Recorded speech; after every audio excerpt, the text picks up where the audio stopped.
didik menjadi anak yang tumbuh dan besar dalam rumah, walaupun rumah dalam ruang lingkup kecil, karena adalah merupakan organisasi yang terkecil, tetapi di sana diajari.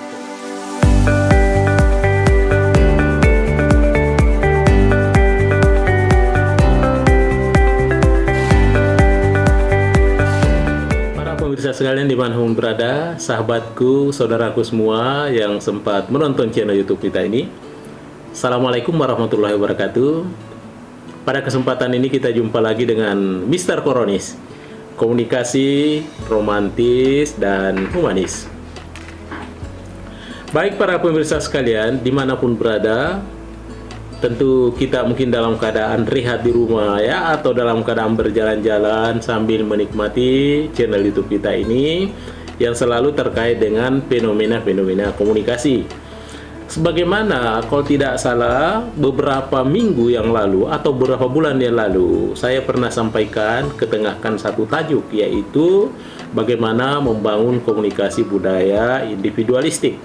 Ya, pada kesempatan ini saya akan mengambil satu tajuk yang tentu berlawanan dengan individualistik. Ada yang disebut dengan komunikasi budaya kolektivistik. Ya. Bagaimana itu menandai ya sebuah budaya kolektivistik? Tentunya itu bertentangan dengan atau berlawanan dengan budaya individualistik. Berikut ini ada enam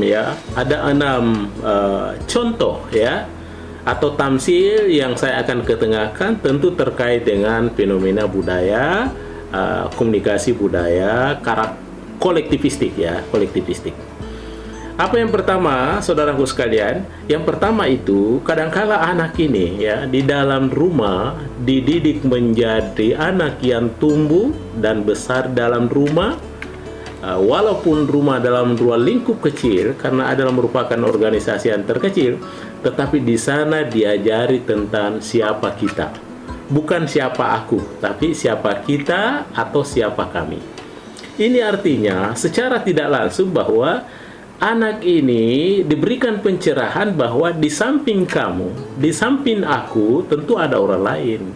Ya, maka inilah artinya sama dengan menumbuhkan budaya-budaya kolektivistik di dalam dirinya. Bahkan nanti anak ini ketika tumbuh dan menjadi besar, yang ada di memorinya itu bukan cuma hanya aku, tetapi yang ada di memorinya adalah kami dan kita. Ya, itu artinya ada kakaknya, ada adiknya mungkin, dan ada orang tuanya. Itulah kami atau kita. Itu yang pertama. Kemudian yang kedua, ya bagaimana budaya komunikasi budaya kolektivistik ini? Ya tentu setidaknya bahwa di dalam satu rumah tangga umpama, tentu kehormatan harus dipelihara. Ya, kehormatan itu harus dirawat dengan baik, dan kalau boleh konfrontasi harus dihindarkan ya.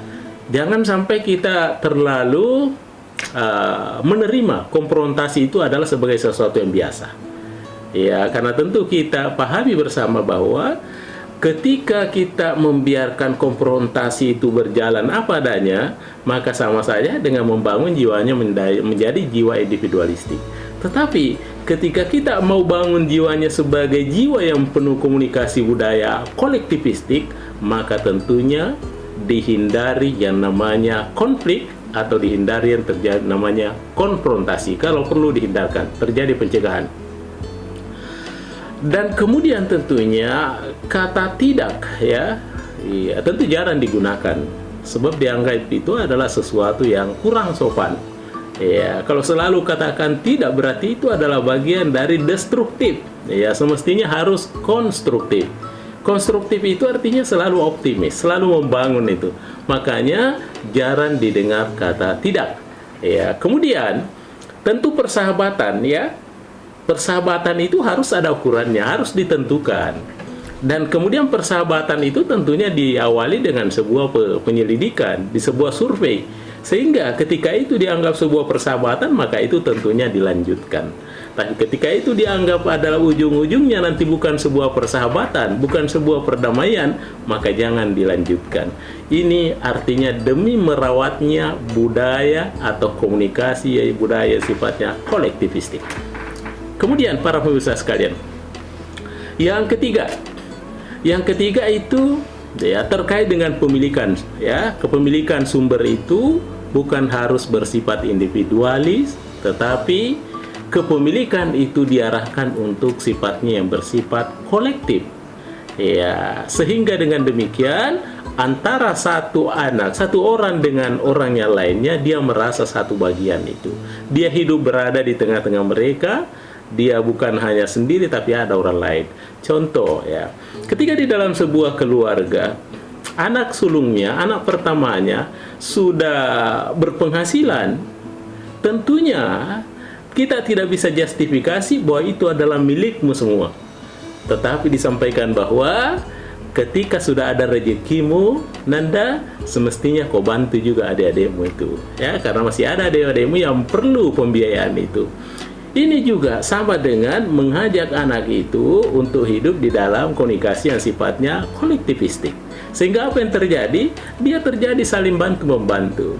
Kalaupun nanti kakaknya lagi yang tidak punya duit, kemudian adiknya yang sudah punya duit, maka tentu ada juga perasaan adiknya bahwa kita ini adalah sebuah kolektivitas. Kita ini sebuah kolektivistik. Makanya perlu saling bantu-membantu antara adik dan kakak atau antara kakak dan adik. Itu yang ketiga. Kemudian yang keempat, bagaimana membangun budaya komunikasi, budaya kolektivistik? Tentunya adalah berperilaku atau berlaku yang namanya komunikasi tingkat tinggi. Bagaimana itu komunikasi tingkat tinggi? Artinya dia tidak perlu banyak bicara. Iya, tapi apa yang menjadi perilakunya merupakan sesuatu yang implisit melekat di tubuhnya. Artinya kalau dia gembira, kalau dia jengkel umpama, ya dia tidak perlu banyak menulis, dia tidak perlu banyak bercerita tentang itu. Tapi hanya dilihat gerakan tubuhnya bahwa ada sesuatu yang kurang berkenan, maka sudah bisa dianalisis, bisa dibaca itu ya. Sehingga dengan demikian, inilah yang disebut dengan budaya komunikasi tingkat tinggi. Ya. Dan ini adalah bagian dari kolektivistik atau kolektivitas. Baik para pemirsa sekalian, kemudian yang kelima, ya, bagaimana bila mana terjadi pelanggaran? Ya, kalau terjadi sebuah pelanggaran atau kesalahan, tentunya ada tetap yang namanya rasa malu, ya, atau hilang muka ya, biasa disebut ya hilang muka ya, ya. Tapi walaupun dia merasa malu, tapi dia merasa bahwa bukan hanya dirinya sendiri yang malu. Karena dia merupakan bagian dari kolektivistik ya, atau bagian dari koleksi ya, atau kelompok itu. Sehingga dengan demikian perasaannya yang dapat menanggung salah dan menanggung malu hanya bukan dirinya, tetapi itu adalah bagian dari kolektivistik. Dan yang terakhir para pemirsa sekalian, yang keenam adalah bagaimana dalam penentuan jodoh yang bagaimana kolektivistik. Ya, seorang yang berjiwa atau punya komunikasi budaya kolektivistik, tentunya dia harus pasang kriteria sebelum menentukan jodohnya. Tentu ada sesuatu keinginan-keinginan yang dia akan capai di situ. Ya boleh jadi dia katakan bahwa calonnya harus berkulit putih ya, calonnya harus ya, rambut panjang umpama, calonnya harus cantik, calonnya harus menawan, berpenampilan yang baik. Ya, calonnya harus agamawan. Itu adalah bagian dari kriteria-kriteria sifatnya kolektivistik, bukan individualistik. Sehingga dengan demikian, apa nantinya yang terjadi, ujung-ujungnya adalah secara tidak langsung dia sudah realisasikan yang namanya komunikasi budaya kolektivistik. Artinya apa yang dicapai itu bukan hanya kepentingan aku, kepentingan dirinya sendiri, tapi dia merupakan kepentingan secara kolektivistik. Inilah juga kadang-kala disebut dengan sifatnya kolektif kolegial. Baik para pemirsa sekalian, saya kira mudah-mudahan ada manfaatnya apa yang saya ketengahkan, yang tentunya terkait dengan komunikasi budaya kolektivistik. Komunikasi budaya kolektivistik ini tentunya dia berlawanan dengan komunikasi budaya individualistik. Baik para pemirsa sekalian, Mr. Koronis mengundur diri. Terima kasih atas segala perhatiannya, mudah-mudahan bermanfaat. Insya Allah kita ketemu di channel berikutnya. Mr. Koronis, komunikasi romantis dan humanis. Assalamualaikum warahmatullahi wabarakatuh.